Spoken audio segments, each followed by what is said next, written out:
Hey, my Legion, how y'all doing today? I'm here today to review a couple of different things I saw.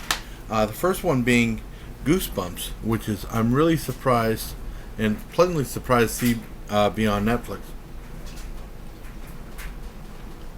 Yeah, my sister's little Hello Kitty thing. Um, Cause Netflix have really stepped up a little bit as far as movies, because usually they're just focusing on their own shows. I was really happy to see Goosebumps because I wanted to see that. I remember seeing when I went to see Hotel Transylvania 2 with my mom and Ori went to see that. He had a bunch of trailers, so one of them was for Goosebumps. I thought that looks pretty good, and and I have a history of the Goosebumps books after I'm done with this full review, and then I got a couple other reviews to mention for you guys. Well, anyways, the movie's about like this one kid.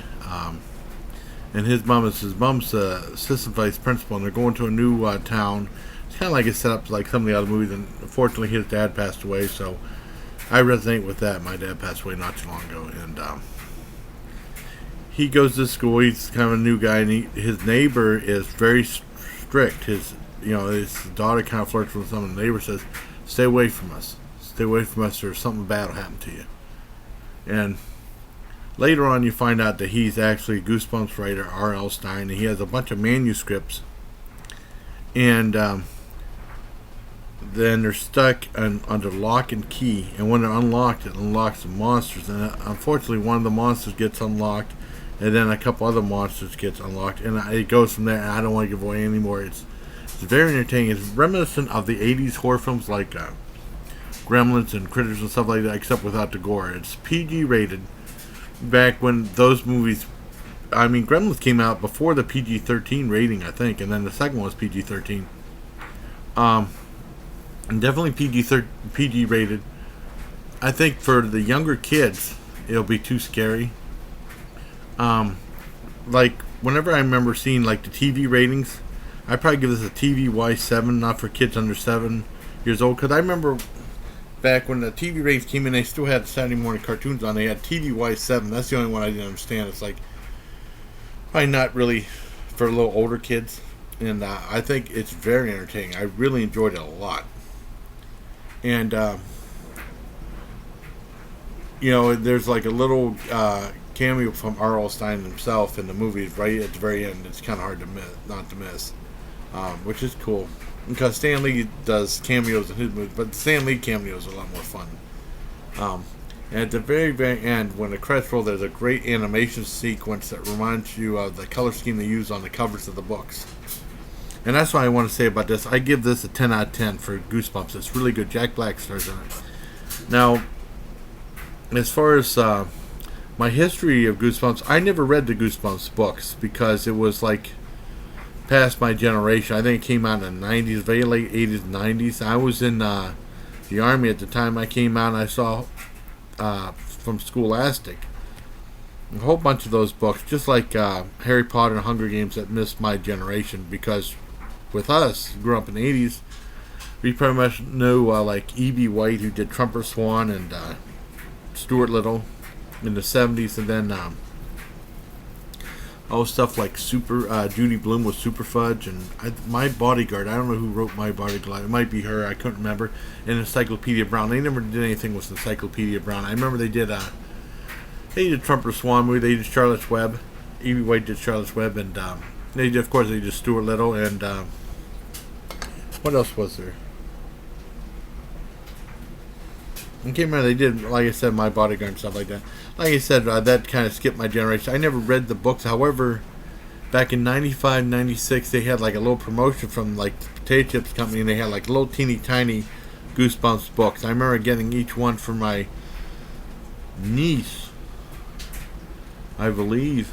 I don't know if she was really into it. And then, I mean, my one friend at Grimm's knew about the Goosebumps books, and he read them, and he said they were terrible, the little ones. But he said that R.L. Stine wrote one for more adults. I think under a different name or something like that, and he said that was pretty good. But I never read, I mean, they had like a Saturday morning show on Fox. I never saw that either. I mean, I knew of the Goosebumps series. I mean, because you go to the library and you see them all over the place.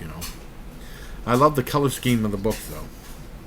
But I really enjoyed it and recommend it. It's a lot of fun. It's like a horror action comedy, PG rated. I mean, because back then in the 80s, they'd probably be more PG-13, but very entertaining and a pretty decent special effects. I said really no gore, unless you consider gnomes getting smashed to be gore. There's a couple things where flies get hit with a bat and then you see them explode a little bit, but that was it. Very entertaining though. So I give that 10 out of 10. Then I was talking about, I saw Sugarcoat last night I watched it with my sister for the most part, and this was a documentary about the sugar industry and how people are getting heavier and heavier eating sugar, and they're talking about the fact sugar being toxic, and and like the sugar industry kind of putting a kibosh on that stuff. It's like controversies and stuff, and they're talking about how Americans change their diets and stuff like. It's a really interesting movie. My sister lost interest in it, and I thought I liked the movie. I thought it was very informative, but I think it went on a little too long. 91 minutes. It kind of ran out of things to say. It could have easily been like a 70 or 75-minute movie. For Sugar Coated, I'd probably give that a mild 7 out of 10. But it was a good movie, though. It's very interesting and informative. And then the last one is a new show on FX that came out in January.